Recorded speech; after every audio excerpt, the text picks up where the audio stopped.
beaucoup. Merci de m'avoir invité et de me permettre de reprendre la balle au bond et de réfléchir un peu à cette question de la durabilité de la culture en sociologue et statisticien de la culture. Et j'ai pris cette invitation, au fond, comme incitation à réfléchir au troisième terme. On a parlé un peu de ces trois piliers du développement durable, écologie, économie et société. Et je me suis dit, mais au fond, en tant que sociologue de la culture et des publics, des pratiques culturelles, je peux... ma contribution éventuelle, c'est de réfléchir à la troisième composante, celle de la société, et donc à la position, au fond, du public. Et le public dans tout ça, c'est pour ça qu'on a mis ce titre à cette intervention. Et que serait, au fond, la durabilité sociale, une durabilité sociale de la culture? Qu'est-ce que ce serait, finalement, du point de vue des publics? C'est une question, au fond, qui n'est pas nouvelle, qui a été, au fond, posée. C'est ce que je vais essayer de soutenir en 5 points. On verra si j'arrive à le faire en 6 minutes, je ne sais pas très bien combien de temps j'ai. Une question qui a été posée déjà, au fond, par le passé, cette question de la durabilité sociale de la culture. Simplement, elle n'était pas dite sous ce nom-là. On va donc à la fois aussi faire un peu une histoire, finalement, de comment cette question a été abordée, souvent malgré elle, par les sociologues, les politiques culturelles francophones notamment. Donc je voulais d'abord parler dans un premier temps, je dis je voulais parce que je vais faire au fond une sorte de résumé de cette intervention éclair, puisque lightning en anglais ça veut dire éclair, donc je vais essayer d'être éclairant et bref, et là ce sera un résumé de ça en 5 points. Je voulais d'abord parler un tout petit peu de la culture distinction durable entre guillemets, de savoir d'où on vient au fond, et ensuite effectivement de 3 réponses possibles peut-être qui ont été données à cette question de la durabilité sociale, mais pas toujours appelée ainsi. Démocratisation culturelle, peut-être comme première réponse. Démocratie culturelle, le point de vue peut-être des publics, des pratiques de plus en plus plurielles et diversifiées. Et ensuite, la culture comme facteur d'intégration, on en a parlé un peu aujourd'hui aussi. Est-ce que c'est une nouvelle durabilité sociale ou peut-être aussi un peu un piège de penser comme ça? Et je vais terminer, puisqu'on est un peu dans le feu d'artifice final, avec la culture potlatch, l'idée d'amener aussi un point de vue un peu anthropologique dans la discussion. Donc, premièrement, une culture distinction durable. Donc, juste le but de ce point-là, c'était au fond de dire, j'ai 10 minutes, d'accord, de dire au fond que d'où venons-nous, la culture telle qu'elle s'est développée au 19e siècle, on va dire surtout, cette culture bourgeoise avec les institutions culturelles telles que les théâtres, les opéras, les musées, etc. Au fond, longtemps, on ne s'est pas posé la question de sa durabilité sociale, n'avait pas besoin de se poser cette question, puisqu'elle était supposée, elle se pensait elle-même comme durable par excellence. Elle était assise, elle était légitime, elle durait par les institutions culturelles elles-mêmes, par les académies, par l'école, finalement, qui produisait d'une certaine manière, en tout cas une partie de la population en tant que public, et par une sorte de consensus qui posait au fond le goût des dominants comme celui dominant, comme celui qui devait dominer. Et donc la culture, quelque part, enfin c'est ainsi que je vois en tout cas les choses et que certains auteurs l'ont vu, c'était au fond cette culture-là, cette culture bourgeoise, c'était un peu le gaspillage institutionnalisé, si on veut bien, économiquement, écologiquement et socialement. C'est-à-dire que c'était une culture qui finalement servait aussi à la distinction. Pierre Bourdieu l'a montré en 1979. Une culture qui n'a pas besoin vraiment d'être durable socialement, puisqu'elle l'était d'une certaine manière en étant précisément inégalitaire, asociale, favorisant finalement l'accès à elle-même aux personnes qui ont les capitaux nécessaires, les habitus, et avec une sorte d'homologie structurale finalement entre les positions sociales et les styles de vie. Donc au fond, longtemps la culture ne s'est pas posé cette question de savoir si elle était durable ou pas. Et c'est évidemment, alors peut-être heureusement, peut-être que les sociologues aussi ont joué un rôle là-dedans, c'est les remises en question de l'après-guerre, je pense, c'est la contestation sociale des années, à partir des années 60, c'est le New Public Management à partir des années 80, je pense aussi, et peut-être effectivement aujourd'hui la suroffre et aussi les inégalités persistantes d'accès à la culture qui ont fait que finalement plusieurs tentatives ont été entreprises. D'une certaine manière, on peut le lire aujourd'hui rétrospectivement comme ça, de rechercher une durabilité sociale améliorée de la culture. Et une première réponse, alors c'est mon deuxième point, c'était cette idée de démocratisation culturelle, ce paradigme, ce grand projet au fond je crois qu'on peut le dire, hein, qui a animé qui est très central dans la francophonie et qui au fond, est né en 1959 avec le ministère des Affaires culturelles d'André Malraux. Et cette fameuse phrase qui dit qu'il faut, au fond, rendre accessibles les trésors de l'humanité au plus grand nombre. Et donc, au fond, d'une certaine manière, on peut dire aujourd'hui, c'est évidemment une lecture ethnocentrique à partir d'aujourd'hui, de dire qu'au fond, c'est d'une certaine manière un projet de développement de durabilité sociale, voilà, de durabilité sociale qui naît à ce moment-là, avec cette idée de démocratiser l'accès à la culture. Donc c'est ça qui est important, au fond. Ce qu'on voulait à ce moment-là améliorer ou changer, c'était pas tellement la culture en elle-même, mais c'était au fond l'accès à la culture. C'est-à-dire la culture va être considérée comme toujours étant C majuscule, culture légitime, trésor justement de l'humanité. Et on part de cette idée d'écart qu'il y a entre cette culture et le plus grand nombre. On va pas enlever cet écart, on va aider le plus grand nombre à l'enjamber, mais on ne va pas gommer cet écart. Il reste présent. On va, comme disait Françoise Benamou, essayer avec des politiques tarifaires ou horaires ou de transport ou peut-être d'information, simplement, on va dire, voilà. On ne va pas changer les œuvres elles-mêmes, on va essayer d'améliorer l'accès, de faciliter l'accès à ces œuvres qui, elles, par définition, pensait-on, restaient hors de portée, au fond, quelque part, au plus grand nombre.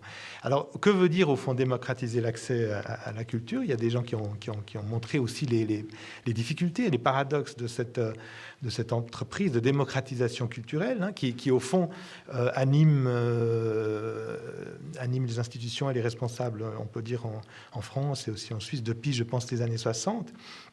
Et qui a aussi produit un certain nombre d'études, toutes ces études sur lesquelles on se base en tant que sociologue de la culture, que ce soit L'amour de l'art de Pierre Bourdieu en 66, ou que ce soit toute la série d'enquêtes plutôt statistiques, pratiques culturelles des Français, qui nous donnent une profondeur historique qu'on n'a pas tellement en Suisse, malheureusement encore, où on voit au fond différentes tendances.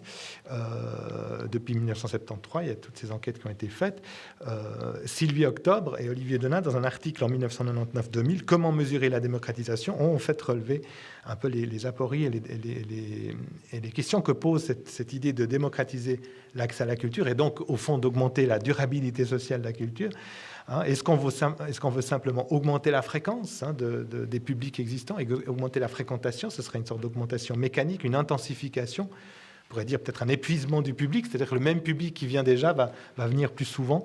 On pourrait dire qu'on fait du chiffre, mais au fond, on n'a pas changé, on n'a rien changé à ce public, on a juste augmenté sa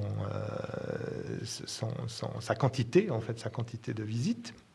Est-ce que c'est ça qu'on veut en démocratisant l'accès à la culture? Non, est-ce que c'est plutôt l'idée d'atteindre des nouveaux publics, les publics potentiels, les fameux publics potentiels qui peuvent être soit ressemblants à celui qui vient déjà, simplement il ne vient pas parce qu'il n'est peut-être pas informé, ou il y a un bus qui manque, ou des choses comme ça, ou alors un public potentiel peut-être plus éloigné. Du coup, on serait peut-être effectivement dans la démocratisation culturelle un peu plus vrai dans le sens du terme, nous disent ces auteurs, Sylvie Octobre et Olivier Denat, puisque du coup, on aurait, si on va chercher des publics différents, on aurait une véritable diversification, un élargissement social, un renouvellement du public en termes sociodémographiques. Et la troisième question que posent ces deux auteurs, c'est celle de ce qu'on vit, enfin, est-ce qu'on vise du quantitatif ou du qualitatif finalement?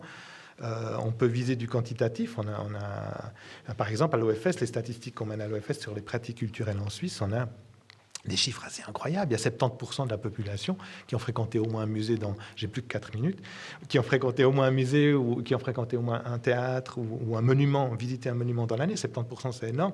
Mais au fond, ça pose aussi la question un peu de la quantité versus la qualité. Quelle est la qualité de cette fréquentation, de cette visite? Est-ce qu'on cherche au fond à faire du chiffre justement, ou est-ce qu'on cherche justement à diversifier les profils, peut-être même à s'intéresser à la réception, à l'appropriation qu'ont les publics de ces œuvres et de ces institutions. Une autre façon de s'intéresser à la durabilité sociale de la culture, c'est peut-être, comme troisième point, de s'intéresser au public eux-mêmes. On en a déjà un peu parlé avec Françoise Benamou. Au fond, si on regarde les tendances dégagées par les pratiques culturelles des Français, on voit qu'effectivement, la fréquentation des institutions culturelles n'a pas vraiment baissé pendant ces 35 ans d'enquête, 73 à 2008, n'a pas vraiment baissé, est resté stable, ce qui est assez étonnant, parfois même augmenté pour certaines institutions. Et en même temps, il y a effectivement un recul de l'imprimé, une montée du numérique, la culture d'écran, les nouveaux écrans qui arrivent. On en a parlé, le boom musical, on en a moins parlé, mais le boom musical, la nomadisation des appareils, etc., qui font que finalement le public est très sollicité. L'individu consommateur est très sollicité. Alors l'agenda n'est pas extensible à l'envie, mais en même temps, c'est vrai qu'avec la nomadisation, on arrive tout d'un coup à investir les déplacements, des lieux où on n'était pas tout à fait consommateur de culture deviennent tout d'un coup des moments de réception culturelle. Donc le public, au fond, est de plus en plus sollicité, et il y a y compris aussi des phénomènes d'omnivorisme, de cumul de pratiques, où il y a certaines personnes, mais ça devient au fond une nouvelle distinction. C'est un auteur américain, Richard Peterson, qui nous a attiré l'attention là-dessus. C'est qu'au fond, il y a une nouvelle distinction qui consiste, cette fois, non pas à se cantonner aux événements les plus classiques, aux institutions les plus classiques, mais au contraire à cumuler, finalement, être capable de cumuler des genres et des registres culturels très différents. Cet omnivorisme devient une sorte de nouvelle distinction qui, comme l'ancienne, au fond, clive la population. Et donc, est-ce qu'on aurait aujourd'hui, comme disait Bernard Lahire, au fond, une culture des individus déjà atteinte? Finalement, chacun accède potentiellement ou réellement à des productions culturelles de son goût. Est-ce qu'on aurait déjà une sorte de démocratie culturelle atteinte? Est-ce que la culture serait déjà effectivement socialement durable? Alors, je pense que la réponse est plutôt non, puisqu'il reste notamment la question de l'accès à tout le pan subventionné de la culture, les institutions culturelles, la partie la plus chère au fond de cette offre, qui, disons, l'accès à ce pan-là reste extrêmement déterminé par les différents capitaux qui marquent les individus culturels, économiques, par leur position sociale. La troisième peut-être réponse, alors je vais essayer d'aller encore plus vite, qui est donnée par rapport à cette question de la durabilité sociale, c'est que depuis une quinzaine d'années, au fond, on observe que c'est plus tellement l'accès seulement à la culture qu'on essaye de changer, mais c'est au fond, j'ai l'impression en tout cas, la culture elle-même qu'on essaye de modifier. J'ai étudié un peu plus précisément l'exemple du cinéma suisse, comme vous l'avez mentionné, où pour résumer caricaturalement, effectivement, on est passé la politique du cinéma en Suisse, on est passé d'une politique en 1970 qui, au fond, voyait le rôle de l'État comme étant celui de compenser un marché qui ne fonctionne pas, c'est-à-dire on va financer justement ce qui ne marche pas au niveau économique, le cinéma d'auteur, Tanner et compagnie. Et ce rôle-là a complètement changé ensuite dans les années 2000. Le populaire et qualité, le cinéma populaire de qualité, où l'argumentation était la même au départ, c'est-à-dire de dire c'est de l'argent public, c'est de l'argent qui vient de la population, mais parce que c'est de l'argent public, on ne va pas financer des choses qui n'intéressent pas le public et qui ne marchent pas au niveau du marché, mais on va justement essayer de financer des choses qui plaisent au public. L'argent public nous engage à le faire. Et donc, disons, cet exemple-là, et si on lit effectivement les messages culture successifs qu'il y a en Suisse, c'est des sortes de programmes un peu de politique culturelle au niveau fédéral, 2012, 2015, 2016, 2020, on se rend compte que la culture finalement aujourd'hui, mais c'est pas seulement un phénomène suisse, c'est aussi en France, c'est aussi au niveau européen, la culture est appelée au fond à jouer un rôle d'intégration et de cohésion sociale. C'est un instrument efficace d'intégration et de cohésion sociale, nous dit le message culture suisse 2012-2015, et c'est aussi un moyen d'apaiser la polarisation sociale. Donc autrement dit, on a tous ces phénomènes effectivement peut-être de festivalisation de l'espace public d'un côté, il y a des auteurs qui se sont intéressés à ça, à l'inverse peut-être aussi de transformation des institutions culturelles en espace public, en lieu peut-être aussi de participation, mais peut-être aussi simplement de fête et disons de réduction de la culture à sa dimension de sociabilité. Alors, on peut se poser la question du coup, est-ce que on est là du coup face à une durabilité sociale accrue de la culture, ou est-ce on pourrait aussi se poser la question, et là je commence à atterrir, je dois le faire, disons, ce que je voulais poser, la question ici que je voulais poser, c'était celle de la durabilité culturelle de la culture. Finalement, est-ce qu'à force de rechercher une durabilité sociale, d'utiliser finalement la culture comme instrument d'intégration et de cohésion et de ciment social, est-ce qu'on perd pas aussi un tout petit peu quelque chose qui serait la fonction critique de la culture, en tant que sociologue de la culture, je suis amené à me poser cette question, et peut-être que l'avenir est dans des projets concrets qui effectivement arrivent à allier finalement participation, identification, mais aussi réflexivité critique dans des projets culturels. Voilà, merci beaucoup.